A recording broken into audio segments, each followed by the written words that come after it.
Y a esta hora de la mañana le quiero dar la bienvenida vía Zoom a Julio José Prado, presidente de la Asociación de Bancos Privados del Ecuador. Gracias por estar con nosotros. Le adelanto que a las 7 de la mañana tenemos que dar paso a una cadena nacional y una vez que concluya, pues retomaríamos este diálogo. Gracias por acompañarnos.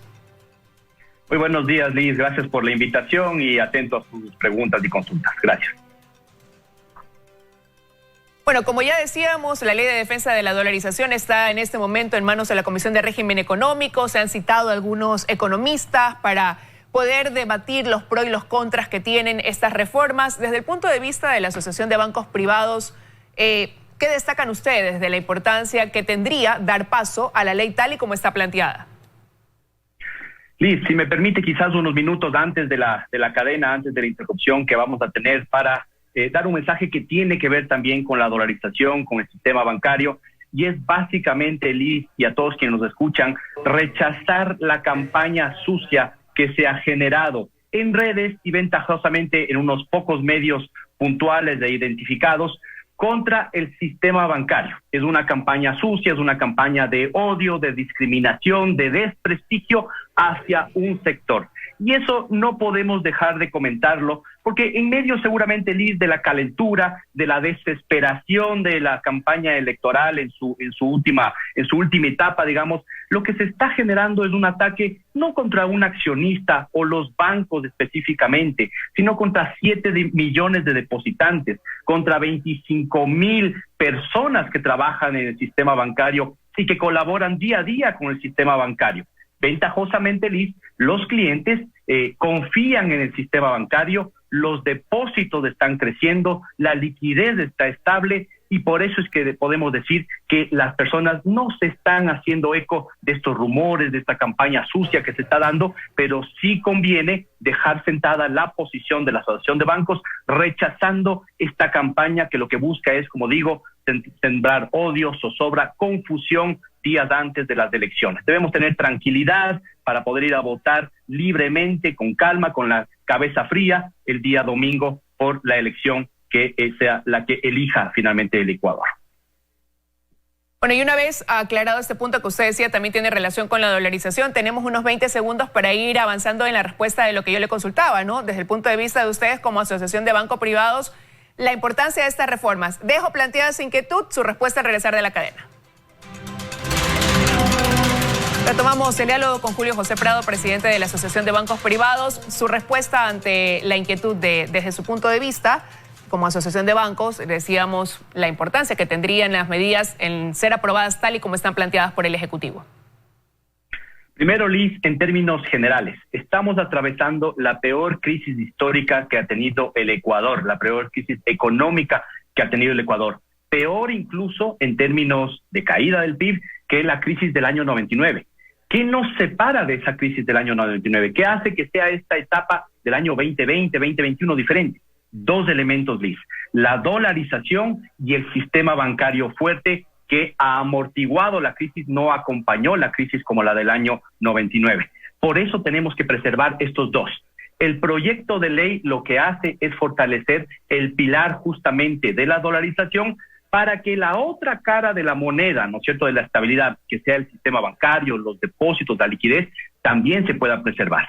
Específicamente, Liz, hay entonces, ¿no es cierto?, 4 elementos que consideramos nosotros desde la banca, desde la Asociación de Bancos, que son importantes en este proyecto y que son medulares. El primer elemento es el sistema de 4 balances del Banco Central. Retornar a ese sistema en el cual básicamente vamos a saber qué parte de los pasivos del Banco Central, de los depósitos que están en el Banco Central, son respaldados con qué parte de la liquidez, con qué parte del activo y en qué medida se va haciendo. El sistema de 4 balances se restituye en este proyecto de ley. El segundo elemento, el rol del Banco Central, que quede absolutamente claro cuál es el rol de un banco central, un banco de bancos, que no es un banco del gobierno, que no es un banco privado y que no es un banco público, es un banco central. Creo que se aclara muy bien en el proyecto.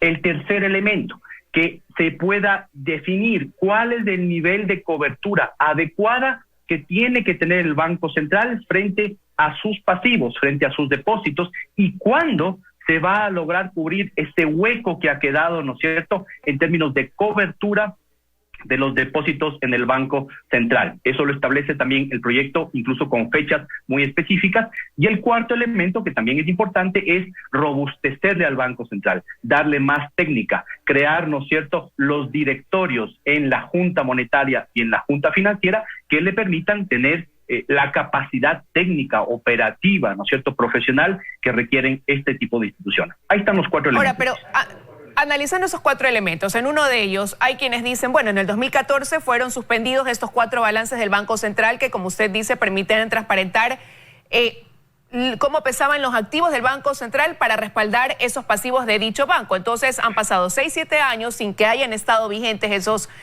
4 balances. ¿Qué pasó entonces? Que ahora se hace necesario, para que la gente lo tenga claro, volverlos a retomar. ¿Cuál fue la consecuencia de haberlos suprimido durante todo este tiempo? ¿Qué ha pasado, Liz? En los últimos años, y le voy a dar algunas estadísticas breves para que las personas nos entiendan cuál es la problemática que tenemos. Dentro de los pasivos del Banco Central hay dinero de varias instituciones, pero ha venido creciendo la proporción de dinero que tiene el sistema bancario depositado en el Banco Central. En el año 2009, el porcentaje de depósitos que tenía la banca privada en el Banco Central representaba el 15% del total nomás. Hoy por hoy, de todo lo que tiene el Banco Central depositado, el 55% son depósitos bancarios, ¿no es cierto? Es decir, son depósitos privados. Y en el Banco Central, el gobierno y el Estado en realidad tenían 72% del total de la liquidez del Banco Central era del gobierno central. Hoy por hoy, solamente el 35% de la liquidez es del Estado. Y ojo, del gobierno, que es la cuenta del Tesoro, hay en el Banco Central, hoy por hoy, ¿no es cierto?, hasta la semana pasada, solamente 450 millones de dólares versus los 7,000 millones de dólares que tiene el sistema financiero privado depositados en el Banco Central. Entonces, si es que hay más dinero privado en el Banco Central, que es de los depositantes, que está ahí para cubrir la liquidez del sistema bancario, el rol primordial del Banco Central es respaldar ese dinero y tener físicamente cada dólar disponible por si es que una persona, una empresa, la banca, llega a necesitar ese dinero. Y claro, Liz, hay gente que dice, pero ese dinero no se ha necesitado en los últimos años. No es cierto. En la crisis del año 2015 y en la crisis del año 2020, la banca acudió al Banco Central y le pidió parte de ese dinero. Y en algunos momentos de estos 2 crisis, 2015 y 2020, el Banco Central no tuvo la suficiente liquidez disponible para poder devolver ese dinero. ¿Qué hizo la banca? Trajo sus propias reservas bancarias, que las tiene justamente en el exterior y también en el Ecuador, para poder responder a sus depositantes. Eso es lo que tiene que hacer una banca líquida y prudente en momentos en los cuales el Banco Central no se ha comportado bien con su liquidez. Ahora, pero ahí comienzan a surgir alguna serie de cuestionamientos que me gustaría quizás calificarlos si son mitos o en realmente alguna realidad, ¿no? Mucho se comenta en aquellos que son detractores de esta ley de defensa de la dolarización, que a lo que se quiere empujar es a privatizar el Banco Central, y cuestionan pues precisamente que es la banca privada la que quisiera incluso tomar posesión de ese directorio del Banco Central. Ese es uno de los argumentos que se da para decir no debe aprobarse en estas reformas. Mire, Liz, se han creado una serie de mitos. Yo en la comparecencia a la Asamblea de la Comisión de Régimen Económico el día lunes a la que fui invitado, identifiqué al menos 9 mitos que son absolutamente falsos frente al tema de la ley de protección de la dolarización. El primero tiene que ver con esto, Liz, ¿no es cierto? Decir que el sistema bancario, primero que se va a privatizar el Banco Central y segundo que el sistema bancario se va a tomar los directorios de la Junta Monetaria o la Junta Financiera. En el proyecto de ley enviado por el gobierno, nosotros no hemos encontrado absolutamente nada que diga que el Banco Central se va a privatizar. Dice que sigue siendo una función del Ejecutivo, dice que el Ejecutivo es quien va a designar básicamente a esos nuevos directores, etcétera, etcétera. Es decir, ahí no hay absolutamente nada. Y ojo, Liz, estuviésemos nosotros en contra de que se vaya a privatizar o tomar de alguna forma el Banco Central. Eso no debe suceder. El Banco Central tiene que ser un banco de bancos, un banco de liquidez. Eso es lo primero. Y lo segundo, en el proyecto de ley enviado por el gobierno, lo que hemos encontrado son varios mecanismos que impiden que ningún tipo de grupo, ni político, ni económico, ni bancario, ni la asociación de bancos, vayan a estar sobre representados y ni siquiera representados en las juntas que se están creando. Y por supuesto, creo yo que la Asamblea tendrá que debatir estos temas, y si quieren ponerles más candados para que estén más seguros y que se caiga totalmente este mito, que las pongan, que las revisen. La asociación de bancos, los bancos miembros, nosotros no tenemos de interés en tener una representación ahí. Ojalá sí coordinación, ojalá sí una voz, pero de ninguna forma que nadie quiera tomarse el directorio ni del Banco Central ni de la Junta. Ahora, otro de los aspectos que han dicho es que, claro, se busca fortalecer al Banco Central, pero para que sea un banco de créditos para la banca y no para el gobierno, argumentando además que se eliminaría la regulación de las tasas y comisiones y que eso de ahí, pues, sin duda favorecería, como digo, a la banca privada. ¿Usted pudiera señalar que eso también es otro de los mitos con los que se busca quizás perjudicar a ese proyecto que ahora está en manos de la Comisión Económica de la Asamblea? ¿De régimen económico de la Asamblea?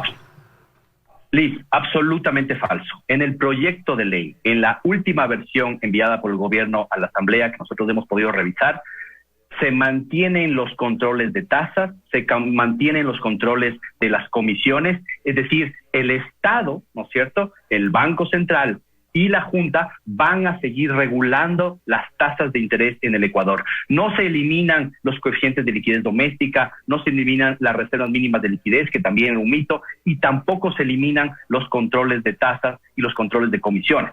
Efectivamente, ojalá algún rato, como lo hemos comentado, podamos avanzar en el Ecuador hacia tener normativa internacional, que las tasas se puedan fijar de la misma manera que se fijan en otros países, en Colombia, en Chile, en Perú, en Europa, etcétera y demás, acompañando los ciclos económicos para aprovechar de mejor forma la liquidez, los créditos, y para sacar sobre todo a la gente que se encuentra excluida del sistema bancario. Pero esta ley no topa nada de eso. Ese será un tema que tendrá que verlo en el futuro el gobierno, el Banco Central, las superintendencias, las juntas y demás. Pero el segundo elemento que usted menciona, Liz, es el más importante y quiero abordarlo. Es el rol del Banco Central. ¿Cuál ha sido el problema de este Banco Central, ¿no es cierto?, que básicamente se le ha metido la mano al Banco Central, se ha expandido, como se llama esto, el balance del Banco Central para financiar déficit fiscal? Y déjeme decirle cuáles han sido los pasos que se han utilizado ahí. El gobierno se ha quedado sin plata, le ha pedido al Banco Central que le acredite en su cuenta del Tesoro dinero. El Central ha dicho, tú no tienes dinero, pero te voy a acreditar eso a cambio de unos papelitos que no valen nada y que ni siquiera tienen fecha de repago. Aumenta la liquidez en la economía, suben los depósitos, sube el nivel de encaje en el Banco Central, y el rato que alguna persona o los bancos, ¿no es cierto?, en alguna institución va al Banco Central y le dice, aquí dice que yo tengo 7,000 millones, devuelva esos 7,000 millones, el Central se da la vuelta y dice, no, lo que tengo son papelitos. Esa es la base de la defensa del rol del Banco Central y de volver a reequilibrar los balances del Banco Central. Es increíble que nuestro banco de bancos hoy por hoy tenga menos liquidez, ¿no es cierto? Tiene alrededor del 45% de dinero constante y sonante de dólares, y todo el restante, ¿no es cierto?, más del 50% de sus activos está en papelitos. Eso es haberle metido la mano al Banco Central y es peligroso para la dolarización. Pero ahí hemos escuchado los argumentos de por qué el Banco Central no puede solventar una necesidad que tenga el gobierno en un momento de emergencia, y han citado ejemplos incluso como el caso de Panamá, donde dicen que hay un Banco Central que sí da créditos al gobierno en caso de que necesiten. Usted ha expuesto lo que ha venido pasando. ¿Cuál sería el riesgo de que continúe siendo el Banco Central entonces sí una especie de caja chica de financiamiento de los gobiernos de turno ante ese déficit que tienen, ¿no? ¿Cuál será ya esa consecuencia en el corto, mediano o largo plazo? Liz, en el cortísimo plazo, ¿no es cierto? Estamos atravesando por una crisis económica de unas dimensiones, de unas proporciones que el Ecuador no ha visto antes, ¿no es cierto?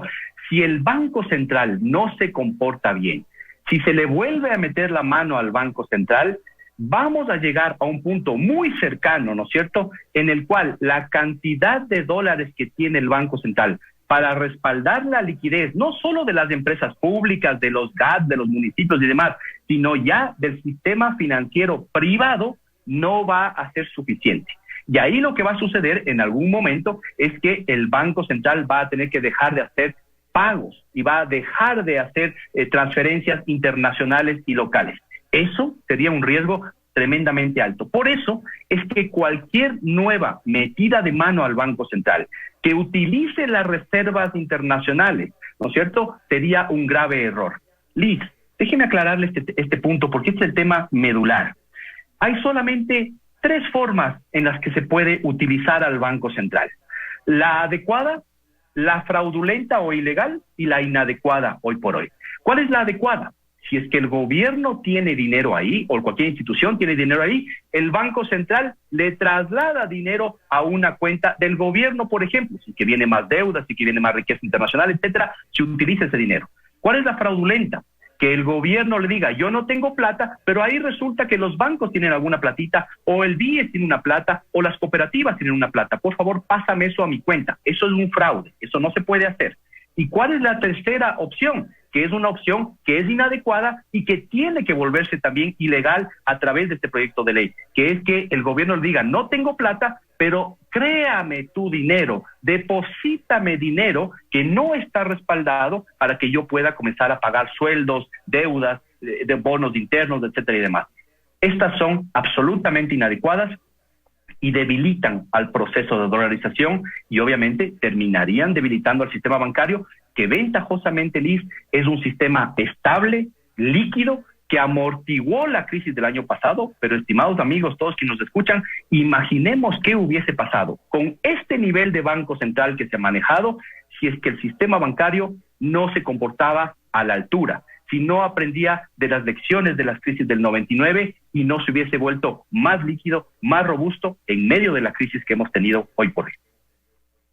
Y precisamente se ha querido más bien vincular este proyecto de ley con la crisis del 99. Y a manera de conclusión, quizás, ¿cómo usted resumiría hacia dónde nos encamina un proyecto como el que ha planteado el Ejecutivo desde su punto de vista al sistema monetario, financiero, bancario y a la misma dolarización?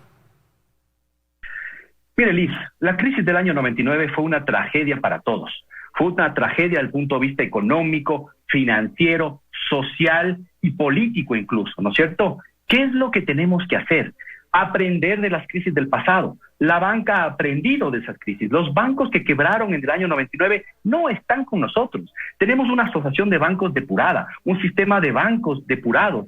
Y hoy por hoy lo que tenemos es la oportunidad de aprender de esas crisis del pasado y de las crisis más recientes que hemos tenido en el año 2015, en el año 2020, y reforzar todos los mecanismos que nos permitan mantener y sostener la dolarización de aquí al futuro. Esto es lo que hace este proyecto, llevarnos en el camino correcto, aunque evidentemente falta muchísimo más para acercarnos a estándares internacionales y seguir sobre todo, Liz, atrayendo más inversión extranjera, más inversión de capitales y robusteciendo al sistema financiero para que podamos, ¿no es cierto?, hacer lo que todos queremos, ser un sistema más competitivo, más fuerte, que atraiga más depósitos internacionales y que de esta forma podamos seguir sirviendo a la ciudadanía.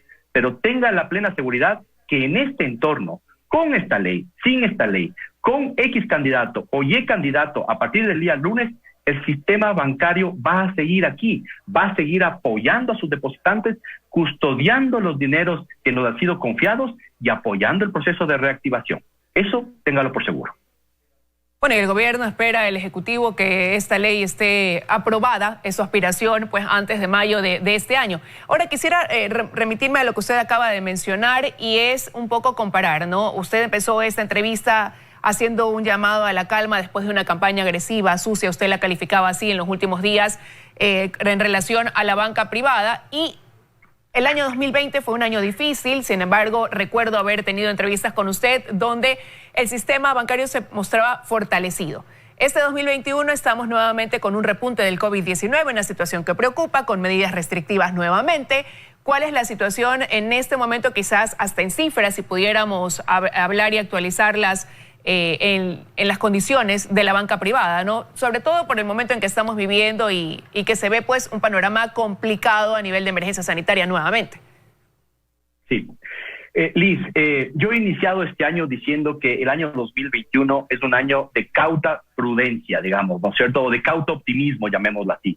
Cautela porque todavía se mantiene la crisis, porque todavía, ¿no es cierto?, se mantienen los estragos del COVID-19 y optimismo porque sin ninguna duda, a pesar de la crisis tan fuerte que tuvimos el año anterior, el sistema bancario está estable, está líquido. Tenemos el nivel de liquidez más alto histórico que hemos tenido. Óigame bien, Liz, el nivel de liquidez más alto histórico que hemos tenido en medio de esta crisis.